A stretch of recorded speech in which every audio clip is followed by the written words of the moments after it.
ഇന്ന് എള്ളിടിച്ചതാണ് ഉണ്ടാക്കുന്നത്. അതിന് വേണ്ടിയിട്ട് ഞാൻ കറുത്ത എള്ള് മേടിച്ചിട്ടുണ്ടായിരുന്നു. കറുത്ത എള്ളെല്ലാം കഴുകി ഉണക്കി വന്നപ്പോഴത്തേക്കും വെളുത്ത എള്ളായെന്ന് എനിക്കൊരു സംശയമുണ്ട്. അതിൻ്റെ കളറെല്ലാം പോയി ഇങ്ങനെ കളറായി. എന്നാലും വേണ്ടിയിട്ടില്ല, ഞാനൊരു 3 കപ്പ് അളവിൽ എള്ള് എടുത്തിട്ടുണ്ട്. എള്ള് നല്ലപോലെ കഴുകി വാരി നേരത്തെ തന്നെ വെച്ചതായിരുന്നു. അതുകൊണ്ടിപ്പോൾ ഒന്ന് കഴുകിയെടുത്താൽ മാത്രം മതി. ഞാനതൊരു പാത്രത്തിലിട്ട് നല്ലപോലെ കഴുകി ഒരു അരിപ്പയിലോട്ട് മാറ്റി വെച്ചിട്ടുണ്ട്. അരിപ്പയിലോട്ട് മാറ്റി വെച്ചതിന് ശേഷം 2 കപ്പ് അളവ് അവിലെടുത്ത് അത് നല്ല അടിക്കട്ടിയുള്ള പാത്രത്തിലിട്ട് നല്ലപോലെ വറുത്തെടുത്തു. അത് കറുത്ത് പോകുകയോ അല്ലെങ്കിൽ ബ്രൗൺ കളറാവുകയോ അങ്ങനെയൊന്നും വേണ്ട. അവിൽ വേഗം തന്നെ മൂത്ത് കിട്ടും നമുക്ക്. അപ്പോൾ അവിൽ നല്ലപോലെ മൂത്ത് വറുക്കുമ്പോൾ നല്ല സ്മെല്ല് വരും അവലിൻ്റെ. അതും ഇത് ചമ്പ അവലാണ്. അത് വറുത്ത് സൈഡിൽ ഞാൻ മാറ്റി വെച്ചിട്ടുണ്ട്. അതിന് ശേഷം നിലക്കടല വറുത്ത് ചേർക്കണം ഇതിൽ. അതിന് വേണ്ടിയിട്ട് നിലക്കടല ഞാൻ വെറുതെ ഇട്ട് വറുത്തു.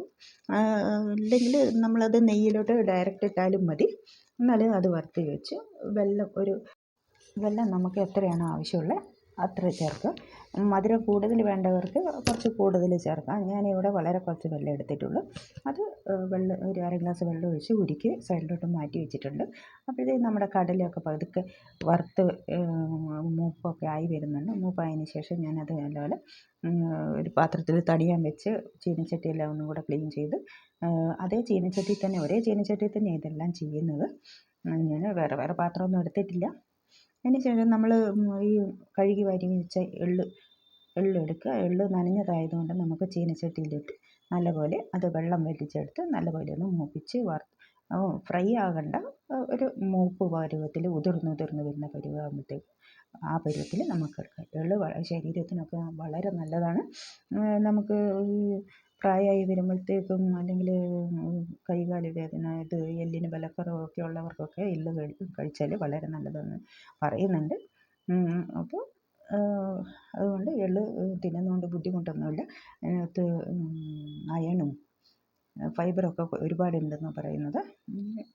ഉപയോഗിക്കാം. അതുകൊണ്ട് എള്ള് നമുക്ക് കൂടുതലൊന്നും ഒത്തുകൊണ്ടൊന്നും പറ്റുന്നില്ല. നമ്മൾ കുറച്ച് ഒരു 2-3 സ്പൂൺ നെയ്യ് ഒഴിക്കുന്നുണ്ട്. നെയ്യ് ഒഴിച്ച് അതിനകത്തോട്ട് ഞാൻ തേങ്ങ ചിരകി വെച്ചിട്ടുണ്ടായിരുന്നു. തേങ്ങയും കൂടെ ചിരകിയതിട്ടിട്ട് നല്ലപോലെ മൂപ്പിച്ചെടുത്ത്.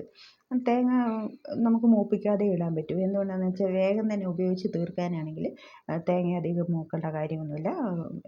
വെറുതെ നെയ്യിലിട്ടൊന്ന് വാട്ടിയിട്ടെടുത്താൽ മതി നമ്മൾ. സമയം കുറച്ച് ഇരിക്കാനാണെങ്കിൽ നമുക്ക് ആ തേങ്ങയൊന്ന് ചെറുതായിട്ട് മൂപ്പിച്ചെടുക്കാം.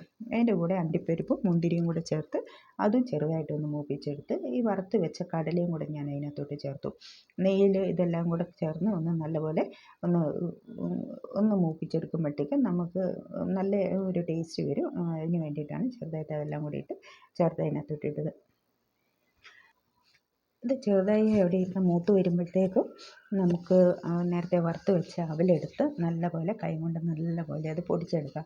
മിക്സിയിൽ ഇടേണ്ട ഒരു കാര്യമില്ല. കൈകൊണ്ട് പൊടിച്ചാൽ നല്ല ഈസിയായിട്ട് ചെറുതായിട്ട് നമുക്ക് പൊടിച്ചെടുക്കാൻ പറ്റും. വറുത്തതും കൂടി ആയതുകൊണ്ട് വളരെ മൊരിഞ്ഞ് കിട്ടുന്നതുകൊണ്ട് കൈകൊണ്ട് നല്ലപോലെ അത് പൊടിച്ചെടുക്കുക.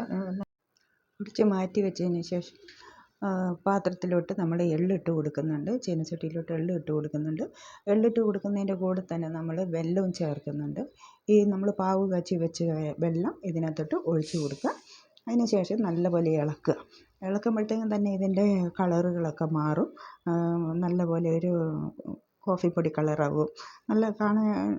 നല്ല തിളക്കം തോന്നുന്നുണ്ട് നേരത്തേക്കും വെല്ലം ചേർന്നപ്പോഴത്തേക്കും. അതിന് ശേഷം നമ്മൾ നേരത്തെ പൊടിച്ച് വെച്ച് അവലും കൂടി ഇതിനകത്തിട്ട് നല്ലപോലെ ഇളക്കി കൊടുക്കണം.